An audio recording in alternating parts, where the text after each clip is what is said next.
Well, an agonising defeat for Sheffield United. I've been watching that alongside Neil Redfearn. And Neil, I mean, words almost fail me, because United seemingly were robbed at very least of a point, and probably having hit the bar, they'll look back and say they should have won it.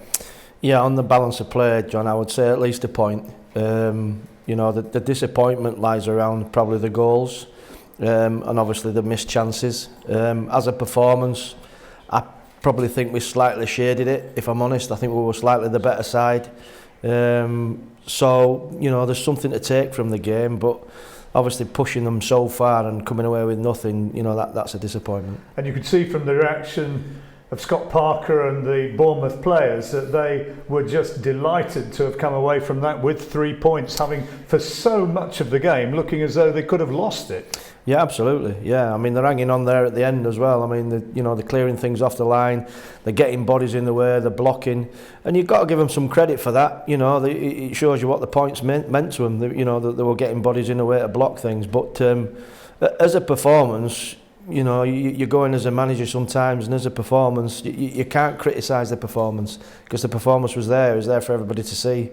You know, lots of good stuff, players in front of goal, chances created. But you know, you probably look round the goals and the chances missed, and I think that's probably where the disappointment lies. Well, let's relive some of the key moments of the second half, and a terrific comeback, it has to be said, from Bournemouth, whatever. And this is their first opportunity, almost. Real goal-mouth scramble. Well, this is great defending, I have to say. I mean, you can maybe look at Bournemouth and say, well, they should have put the ball in the net, but I have to say, fantastic defending.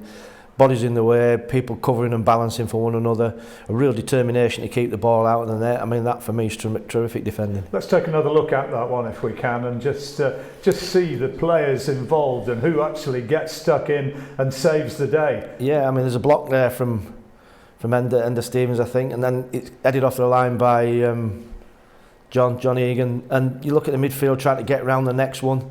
It's great to play. I mean, that for me is a team that's together. You know, you've got to champion that. I mean, that's great defending. And then, not too long after that, we really were thinking it could be a Sheffield United win. Great work here from Billy Sharp. Well, this is Billy at his best. You know, he takes two defenders together, uses his strength and his guile, and it's such a great little cutback. He knows, to be fair, where Morgan Gibbs White is, and as he puts it into his path, it's still got to be finished, and that's a difficult finish. What a quality strike it was. What a fantastic finish. One touch into the roof of the net, gave the goalkeeper absolutely no chance, and at that point it was looking like, if anything, we were going to get more goals.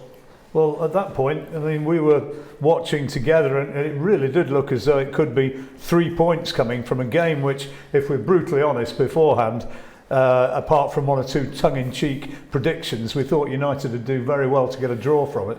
Well, the point would have been a good result, you know, and looking at it, the greater scheme of things now, after everything that's happened, then it would have been a good result. But you know, once you get your noses in front and you're playing so well and you're creating such good quality chances, you're thinking you're going to get all three. And at that point, you know, there were only one winner for me.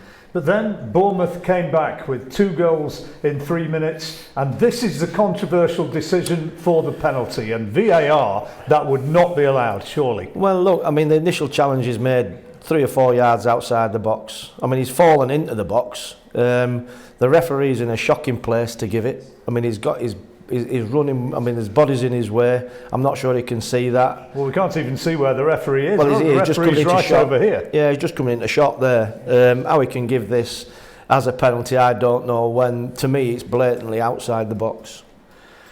But it was given, and there was all sorts of shenanigans and protests as a result of it.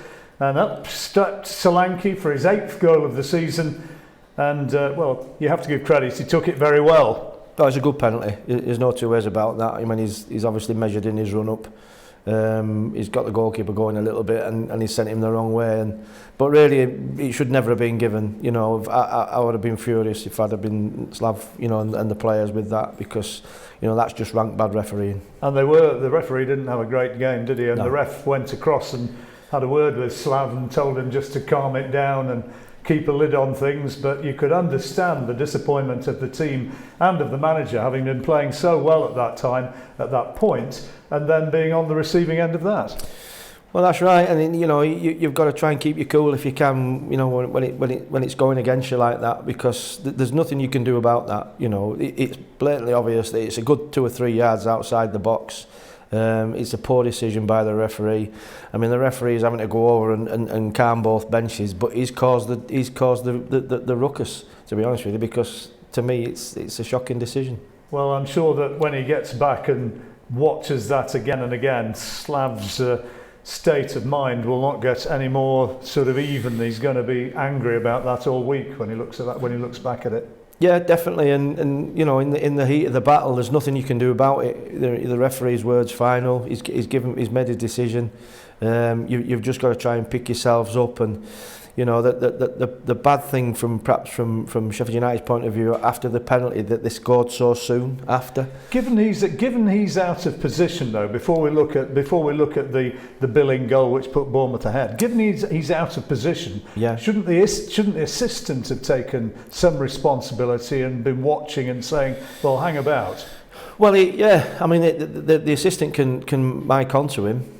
You know, he can contact him. He's got the earpiece in. But ultimately, I suppose that the final decision rests on the referee. I mean, he'd no hesitation to give the penalty. But to me, he's in a poor position to actually see the incident, and he's a long way away from play. He actually just comes into shot as the tackle's been made.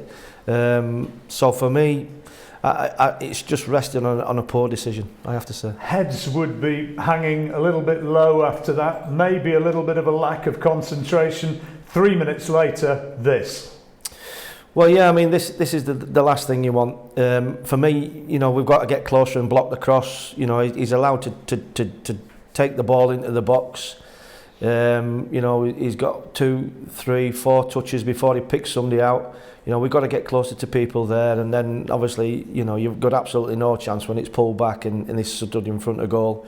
Is that just sloppy, lack of concentration?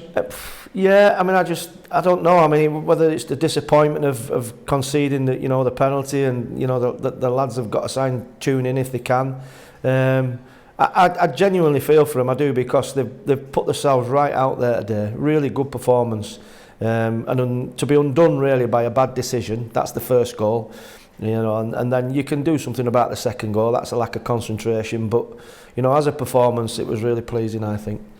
But then, of course, they got it to defend Bournemouth 2-1 up, and they almost came through with the fullback here, making a terrific run from deep. Lovely little layoff from Solanke.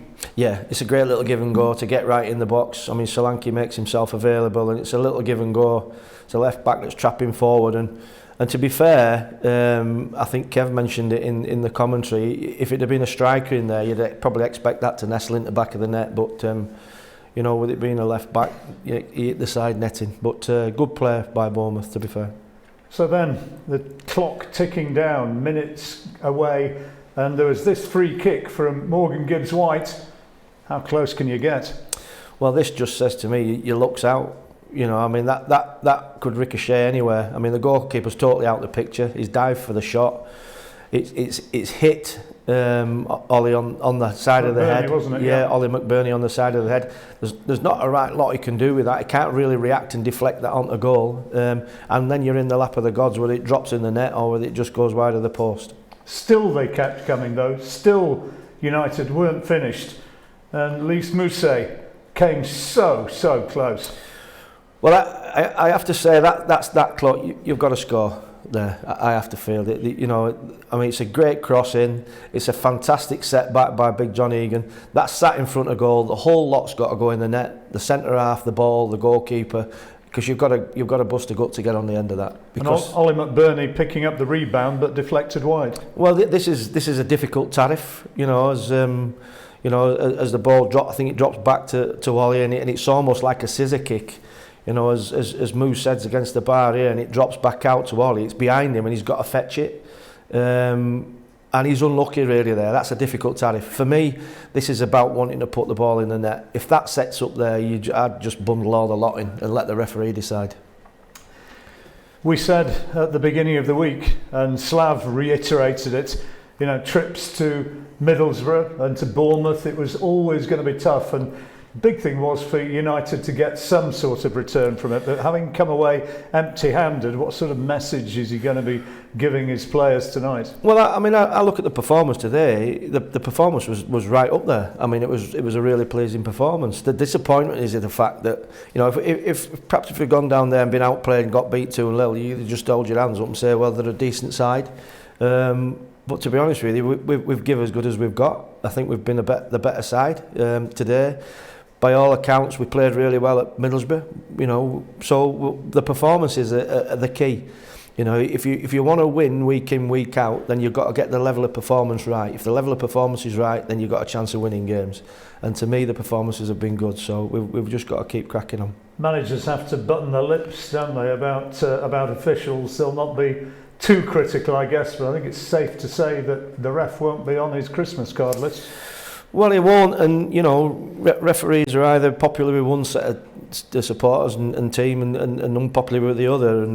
But to be honest with you, that wasn't a difficult decision to get right, because you could see how far he was outside the box when he made the challenge. It's not a difficult one at all, and he just hasn't covered himself in glory there, the ref. Just a point before we leave that, Neil. I mean, there were some seriously bad moments between the two sides on the back of that, because I think there was anger, genuine anger, among the United players and maybe on the bench, that they felt that the Bournemouth players were trying to get a guy sent off. Yeah, you don't do that. There's an unwritten rule in football that you just don't go and try and get people sent off. It's not done. You know, I mean, if you've got to let the referee ref the game. You know, you've got to be prepared to compete and battle and fight and tackle, and it's got to be in the honest way that the game's meant to be intended to be played. But you don't go chasing after the referee and try and get opposition players sent off. And you know, if I were a Bournemouth player doing that, I'd be a little bit ashamed of that tonight.